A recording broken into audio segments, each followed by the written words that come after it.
తాకట్టులో ఉన్న బంగారాన్ని విడిపించి ఆ రోజు ఆన్లైన్ రేటుకే మేము కొంటాం. Sharma gold company.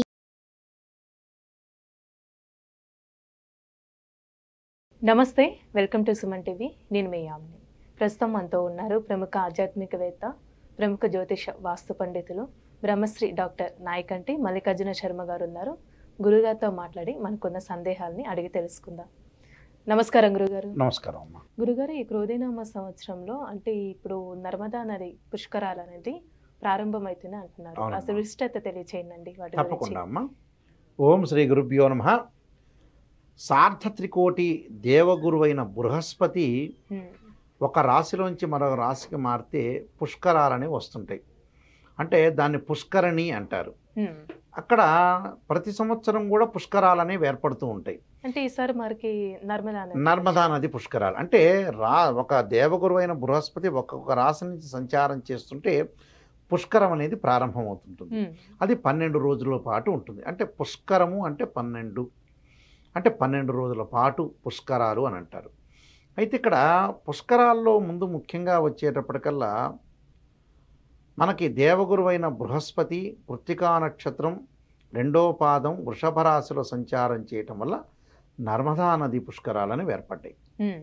అంటే మే 1వ తారీఖు మధ్యాహ్నం 1 గంట నుంచి పుష్కరాలని 12 రోజుల సమయం వరకు ఉంటాయి. అంటే మే 12వ తారీఖు వరకు కూడా పుష్కరం అనేది ఉంటుంది. మే 12 నుంచి సాయంకాలం వేళ ముగుస్తుంది పుష్కరం అనేది.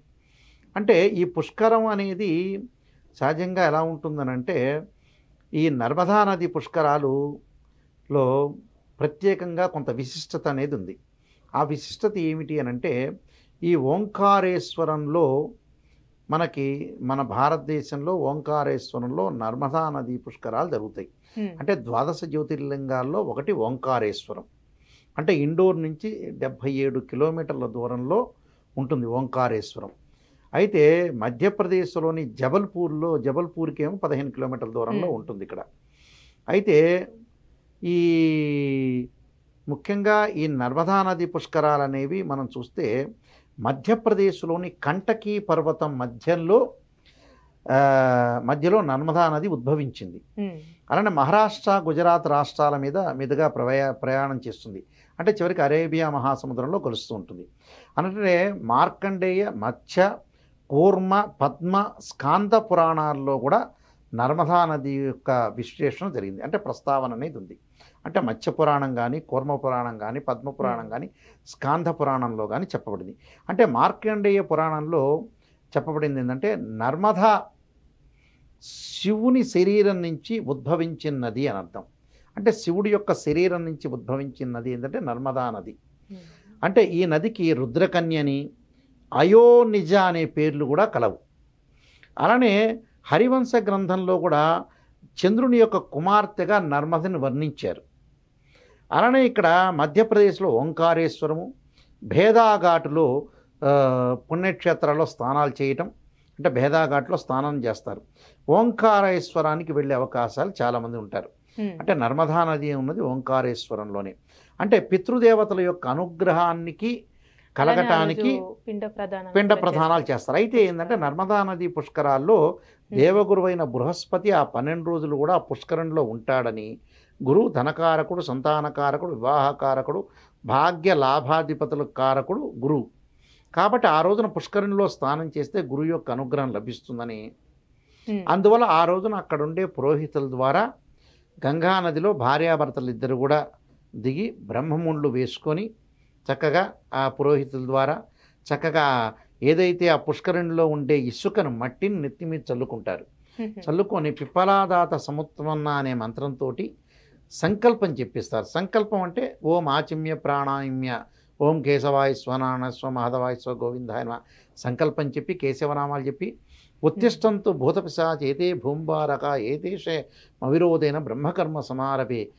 అంటే ఇక్కడ దైవీగాయతీతంధ ప్రాణాయామే వినియోగ ఓం భూహో ఓం భువ ఓం స్వహ అనే మంత్రాన్ని మమ ఉపాత్త దుర్దక్షే ద్వారా శ్రీ పరమేశ్వర ప్రీత్యర్థమని మంత్రం చెబుతూ శ్రీశైలానికి ఏ దిక్కులో ఉన్నామో చెప్పుకుని ఈశాన్యమా, ఆగ్నేయమా, పశ్చిమమా చెప్పుకొని వాళ్ళ యొక్క గోత్రనామాలతో సంకల్పం చెప్పుకొని అలా సంకల్పం చెప్పుకుంటారు. సంకల్పంతో పాటు మహాసంకల్పం కూడా ఉంటుంది.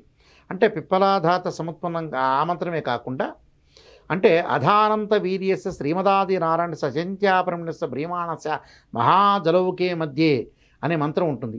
అంటే అతల వితల సుధాతల రసాతల పాతాళ అని భూర్లోక సువర్లోక మహాసంకల్పం అంటారు. సంకల్పానికంటే గొప్పది మహాసంకల్పం అంటారు. ఆ సంకల్పాన్ని చెప్తారు పురోహితులు. అంటే మనం ఎక్కడెక్కడ దేశాల్లో ఉన్నాం, ఎక్కడెక్కడ నదీ తీరంలో ఉన్నాం, అంటే 500,000,000 విస్తీర్ణంలో అంటే ఏ భూభాగంలో ఉన్నాం, ఎక్కడ కొండలు ఉన్నాయి, ఎక్కడ పర్వతాలు ఉన్నాయి అని మహాసంకల్పం అనేది చెప్తారు. అక్కడ ఏ దేవాలయాలు కానీ అయోధ్య, మధుర, మాయా, కాశీ, కాంచి, అవంతిక ఎక్కడెక్కడ ఉన్నాం, భూలోకం, భోర్లోకం, సువర్లోకం, మహర్లోకం అంటే సప్తలోకాలన్నీ కూడా వస్తాయి ఆ మంత్రంలో. ఆ మహాసంకల్పం చెప్తారు. చెప్పిన తర్వాత 3 సార్లు నదిలో స్నానం చేస్తారు, 3 మునకలు చేస్తారు. అంటే పూర్వజన్మలో ఉండే కర్మ ఫలితం అంతా తొలగిపోవటానికి, దేవగురు అయిన బృహస్పతి యొక్క ఆశీస్సులు లభించడానికి, భగవంతుడి యొక్క ఆశీస్సులు లభించడానికి ఆ మహాసంకల్పం. అలానే బ్రహ్మముళ్ళు వేస్తారు. పెళ్ళెప్పుడే బ్రహ్మముళ్ళు వేస్తారు. తర్వాత మళ్ళీ బ్రహ్మముళ్ళు ఎక్కడ వేయరు, పుష్కరాల్లో మాత్రమే బ్రహ్మముళ్ళు వేస్తారు. ఆ దంపతులకి దాంపత్యం బాగుండాలని, భార్యాభర్తలు ఇద్దరు కూడా అనుకూలంగా ఉండాలని చేస్తారు. అయిన తర్వాత ఈ సంకల్పం అయిపోయిన తర్వాత కొంతమంది గంగానదికి పూజ చేస్తారు, నర్మదా నదికి పసుపు కుంకుమ వేయటం, దీపాలు వదలటం కొంతమంది చేస్తుంటారు. అంటే భగవంతుడిని నది అంటే ఇక్కడ అమ్మవారు అని అర్థం. గంగానది అన్నా, నర్మదా నది అన్నా, కృష్ణానది అన్నా, గోదావరి అన్నా కూడా అమ్మవారి యొక్క స్వరూపం, పార్వతీదేవి యొక్క స్వరూపమే అక్కడ. ఆ అమ్మవారిని భక్తి శ్రద్ధలతో కొలుస్తారు. కొలిచిన తర్వాత పిండ ప్రధానాలు, తిలతర్పణాలు చేస్తారు. అంటే మనకు పంచయజ్ఞాలని శాస్త్రం చెప్పారు. మాతృయజ్ఞమని, పితృయజ్ఞమని, దైవయజ్ఞమని, భూతయజ్ఞమని ఇలా యజ్ఞాలు చెప్పారు. బ్రహ్మయజ్ఞమని అంటే దేవయజ్ఞం చేస్తారు, మాతృయజ్ఞం చేస్తారు, పితృయజ్ఞం చేస్తారు, భూతయజ్ఞం చేస్తారు. 5 యజ్ఞాలు చెప్పారు. మరి ఏదైతే పితృపితామహ, ప్రపితామహ, మాతృపితామహి, ప్రపితామహి, మాతామహి అంటే గతించిన వాళ్ళందరికీ కూడా పిండ ప్రధానాలు చేస్తారు. అంటే తర్పణాలు, తిలతర్పణాలు అంటే ఏంటంటే నువ్వులు, నీళ్లు, దర్భతోటి వదులుతారు తర్పణం అనేది. అలానే చిన్న చిన్న పిండాలు, నిమ్మకాయంత సైజు పిండ ప్రధానం కూడా చేస్తారు. అవంటే గతించిన వాళ్ళకి, అంటే ఎవరైతే గతించారో, వీళ్ళ పూర్వీకులు ఎవరైతే గతించారో వాళ్ళ యొక్క ఆశీస్సులు లభించడానికి పిండ ప్రదానం చేస్తారు అక్కడ. అంటే ఆ పిండ ప్రదానం చేయటం వల్ల ఏమిటంటే సంతాన వృద్ధి కలుగుతుంది, వివాహం కలుగుతుంది. అంటే క్రతుభిస్తాని యజ్ఞాన్ని పితృణాం దత్తమక్షయం అంటారు. అంటే ఇక్కడ క్రతుభిస్తాని యజ్ఞాన్ని అంటే ఏంటంటే పితృదేవతలకి అది యజ్ఞంతో సమానము. మనం ఏదైతే లక్ష్మీ గణపతి హోమం చేస్తామో, సుదర్శన హోమం చేస్తామో అలానే పితృదేవతలందరికీ కూడా యజ్ఞం చేయాలి. అంటే క్రతుభిస్తాని యజ్ఞాన్ని పితృణాం దత్తమక్షయం అంటారు. అంటే అది యజ్ఞంలాగా భావించి మనం చేయాలి. అదే మాతృయజ్ఞం, పితృయజ్ఞం. దానివల్ల ఏం లభిస్తుంది? ఆయుహు, ప్రజాం, ధనం, విద్యాం, స్వర్గం, మోక్ష సుఖానిచ అంటారు. అంటే ఆయుష్ కలుగుతుందట, ఆయుష్ పెరుగుతుందట, ధనం కలుగుతుంది, విద్యాం అంటారు, స్వర్గం, మోక్షం, సుఖానిచ అంటే స్వర్గలోకాలకు వెళ్తారు, మోక్ష ప్రాప్తి కలుగుతుంది, సుఖానిచ కలుగుతుంది, సుఖం కలుగుతుంది. సర్వే కారుణ్యానం అంటారు. సర్వే కారుణ్యానం అంటే తెలిసిన వారికి, తెలియని వాళ్ళకి, గతించిన వాళ్ళకి, గురువులతో సహా అందరికి కూడా అక్కడ పిండ ప్రదానం చేయమంటాడు. ఇంటిలో చేసే పిండ ప్రదానం ఏం చేస్తారంటే గతించిన వాళ్ళకి, ఏదో తల్లిదండ్రులు చనిపోయిన వాళ్ళకి మాత్రమే పిండ ప్రదానం చేస్తారు. కానీ అలా పుష్కరాల్లో అలా కాదు. తెలిసిన వారికి, తెలియని వారికి సర్వే కారుణ్యాలు అంటారు. సర్వే కారుణ్యాలు అంటే వంశమే కాదు, అందరికీ కూడా. దానికి కులము కానీ, గోత్రం కానీ, మతం కానీ సంబంధం లేదు. దానికి మతంతో సంబంధం లేదు, కులంతో సంబంధం లేదు, వాటి ఇష్టం అది.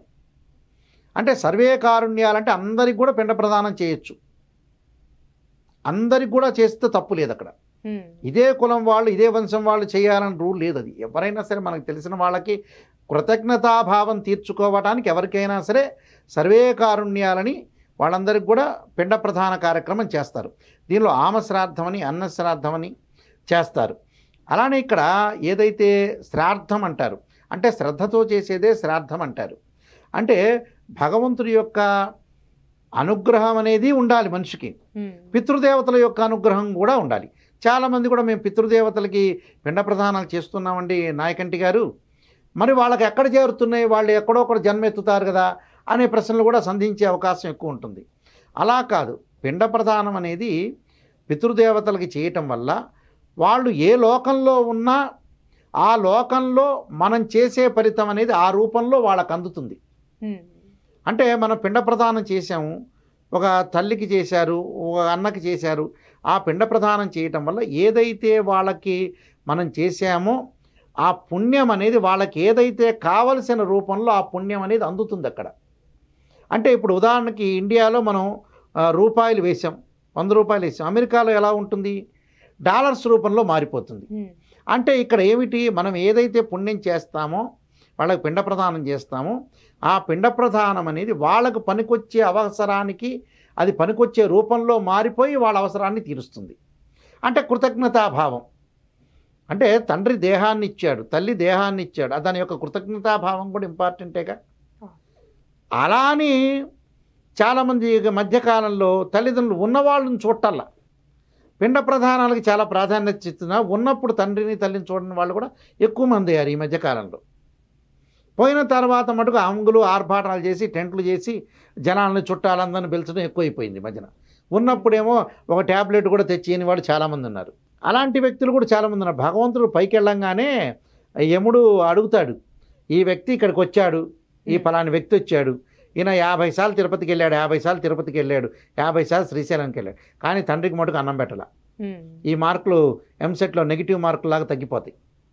ఈయన ఎన్నిసార్లు చెప్పినా, ఎన్నిసార్లు తిరుపతికి వెళ్ళినా లాభం లేదు, శ్రీశైలంకి వెళ్ళి లాభం లేదు, కానీ తండ్రికి అన్నం పెట్టలేదు అని ఒక ఎంసెట్లో అది వరకు మార్కులు ఉండేది, ఒకటి మైనస్ మార్కు ఒక ప్లస్ మార్కు, రెండింటిని డిలీట్ చేస్తాడు. ఆ యముడి దగ్గర నుంచి హెడ్ ఆఫ్ ది డిపార్ట్మెంట్ పరమేశ్వరుడి దగ్గరికి వెళ్ళిపోతుంది. అలాగా పిండ ప్రదానాలు చేయటంలో తప్పు లేదు. ఉన్నప్పుడు తల్లిదండ్రులను కూడా కొలవటం మంచిది. అంటే ఎవడు ప్లాట్ఫామ్ వస్తే వాడు దిగి వెళ్ళిపోతాడు, బతికేది ఏమీ లేదు ఇక్కడ. కానీ ఇక్కడ ఖచ్చితంగా అందరినీ ప్రేమించాలి, అందరితో బాగుండాలి, ఈ పిండ ప్రధాన కార్యక్రమాలు చేయాలి. దీనిలో దశదానాలన్నీ ఉంటాయి. ఎక్కడైతే పురోహితులు చేస్తారో గో భూ దానాలు కొన్ని ఉంటాయి. అంటే గోదానం చేయటం, భూదానం చేయటం, హిరణ్యదానం చేయటం, రౌప్యదానం చేయటం, వస్త్రదానం చేయటం, పాదుకాదానం చేయటం, క్షత్రియ దానం చేయటం, అంటే షోడశ మహాదానాలు దశదానాలు కూడా ఉంటాయి. ఇవన్నీ కూడా దానాలు చేయటం వల్ల కూడా ఆ దానాలు చేయటం వల్ల కూడా ఎవరైనా సరే మధ్యలో ఉన్న వాళ్ళు పూర్వజన్మలో ఉండే కర్మ ఫలితం అంతా తొలగిపోవటానికి, తాత ముత్తాతలు ఎవరైనా సరే అక్కడికి వెళ్ళలేక వైతరణి నది గరుడ పురాణాలు చెప్పినట్టు నాది దాటలేని వాళ్ళకు కూడా ఇలాంటి దాన ధర్మాలు చేసుకుంటే కూడా చాలా మంచిదని మనకు గరుడ పురాణంలో చెప్పబడింది, స్కాంధంలో చెప్పబడింది, అన్ని పురాణ ఇతిహాసాల్లో కూడా ఈ శాస్త్ర ప్రకారంగా చెప్పడం. అన్నీ వాళ్ళకి ఏదైతే శక్తిని బట్టి వాళ్ళు చేసుకోవటంలో తప్పేమీ లేదు. చాలా చక్కగా తెలియజేశారండి, ధన్యవాదాలు. నమస్కారం. సుమన్ టీవీలో మీ పర్సనల్ అండ్ బిజినెస్ ప్రమోషన్స్ కోసం కింది నెంబర్కి కాంటాక్ట్ చేయండి.